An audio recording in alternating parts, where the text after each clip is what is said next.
Shabbat Shalom, and this is 10 minutes of Torah, not 18 days until the end of summer, and not 18 days until the beginning of the new year, Rosh Hashanah, but 10 minutes of Torah.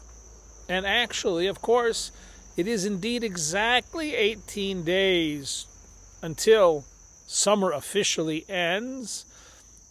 Unofficially, of course, it ended Labor Day.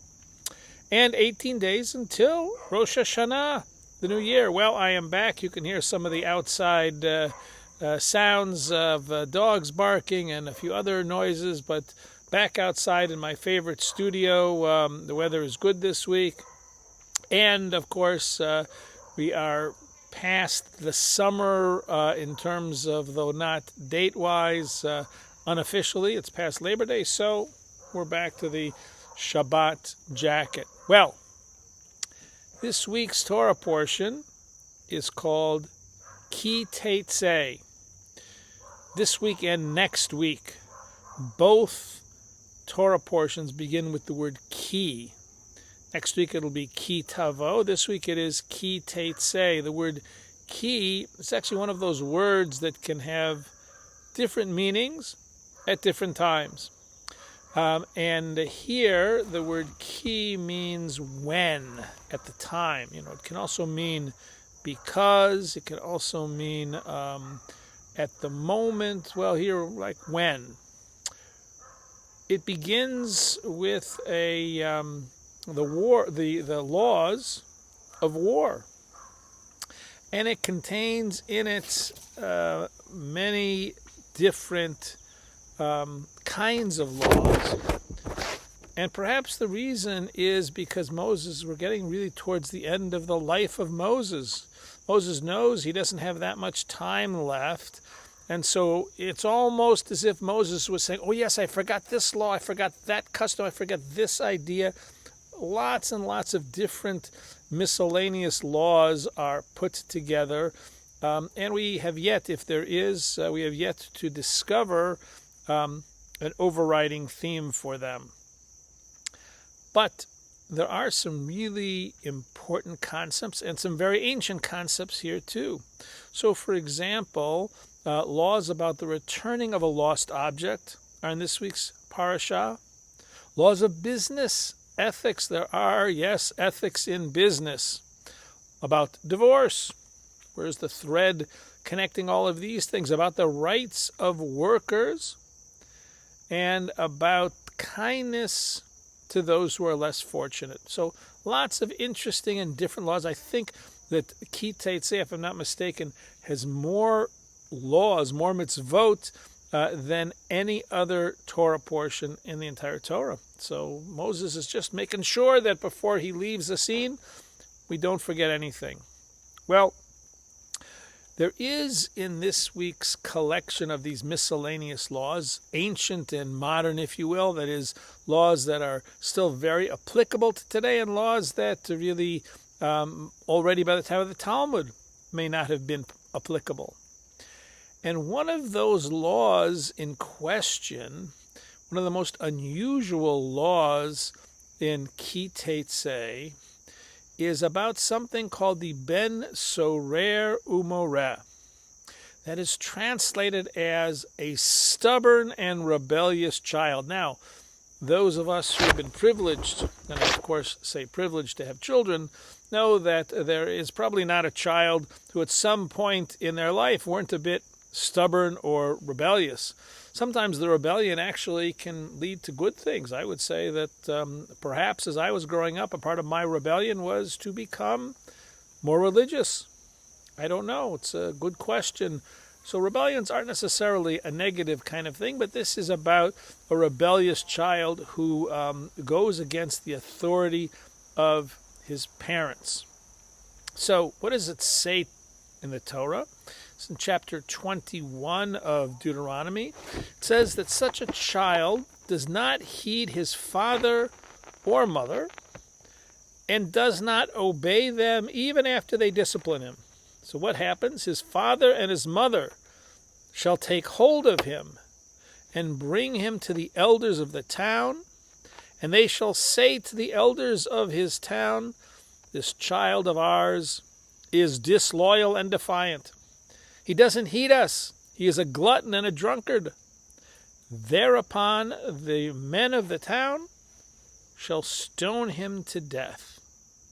A ben sorer umoreh, a stubborn and rebellious child.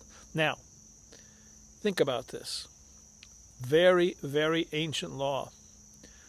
It would take quite a situation for parents to take their child who's already old enough to be stubborn and rebellious and to bring that child to the elders of the town and to know that what they are looking for is the death penalty. And as a matter of fact, the rabbis of the Talmud understood that this was an untenable situation. In a tractate of the Talmud called Sanhedrin, the following is taught. So in order for this child to be found guilty, this child must steal his parents' money. He must consume a very substantial amount of meat and wine. Notice, right, what he's brought forward according to the Torah, it says that he is a glutton and a drunkard. So a very large quantity of meat and wine must be consumed. And then his parents must speak with one voice, the Talmud tells us, and look similar for that law to be carried out. In other words, like us already 2,000 years ago, the rabbis of the Talmud found this law to be completely objectionable. Who would bring a child for a capital punishment because they wouldn't listen to their parents? Okay, we should listen to our parents. But who would do that? And after this discussion, my apologies for the plane overhead, but after this discussion takes place in the Talmud comes to an interesting conclusion. It says that such a child never existed nor will ever exist in the future. So that raises another problem. If such a child never existed, and the Talmud tells us there will never be such a child, why would the Torah bring it up? Why would this be included in the Torah?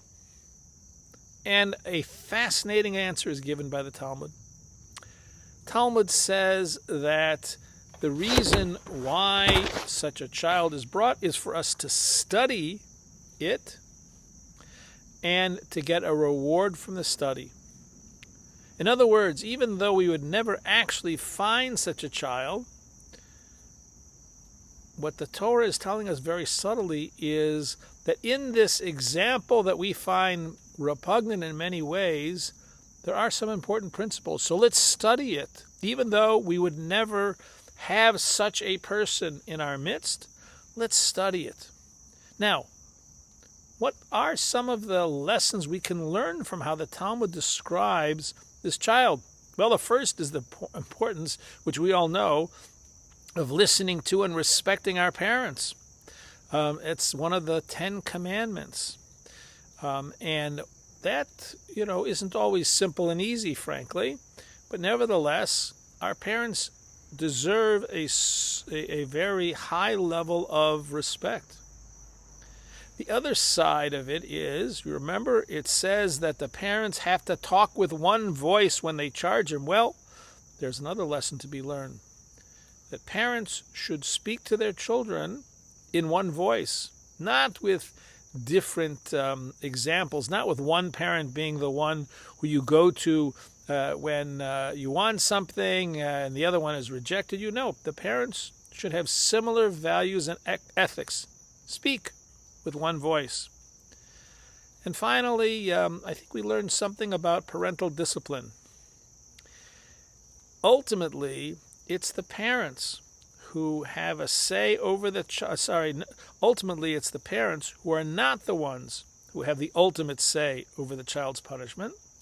It's the elders of the town